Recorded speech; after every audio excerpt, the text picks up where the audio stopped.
Beneath a sky inked with storm, Venice lay cradled in shadows. The thunderclouds swept over the lagoon like an old velvet curtain, unraveling threads of rain that fell in soft whispers. It was as if the heavens themselves were unburdening their grief, and Venice, that ancient and fragile city, listened with quiet resignation. Ah, purple canals, golden palazzi, the poem had said, but the colors had bled into one another, and now everything wore the same shade of sorrow. The canals, once mirrors to a sky of cerulean, had turned dark and rippled, each wave a tiny shiver of the city's skin. Gondolas drifted like black petals on water, their oars barely disturbing the surface, as if not to wake the ghosts of the past. From beneath the arches of the Bridge of Sighs, the wind wept through the stones. There, where prisoners once caught their last glimpse of daylight, the air hung thick with old regrets.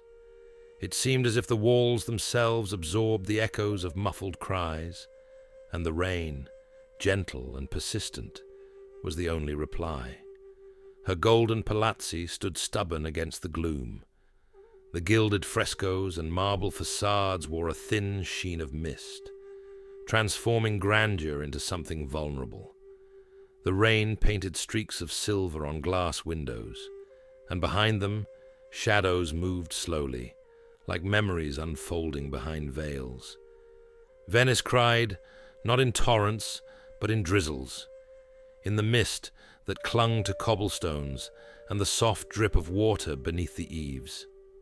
Her tears were the quiet kind, the ones shed in solitude, where there is no need to pretend strength. And still, her beauty remained, undiminished by grief, perhaps even deepened by it. A lone figure stood beneath a narrow awning, clutching their coat against the damp. They watched the city weep, and in their own chest, something ached in harmony.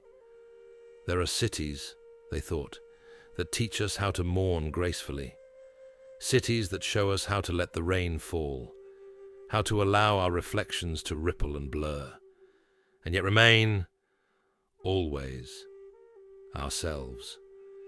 And so, as the dark clouds tangled with the spires and domes, as the canals hummed a lullaby of rain and water, Venice sat with her sorrow, unafraid.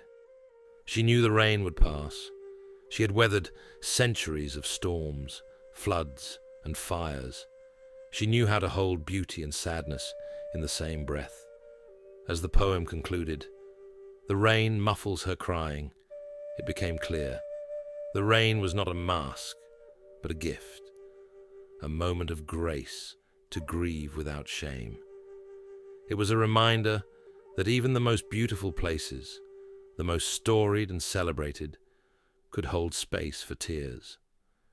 And perhaps, in the stillness of the rain, in the softened edges of the whirl, Venice found a bit of solace, her sorrow woven into the tapestry of time, her tears adding salt to the sea that cradled her.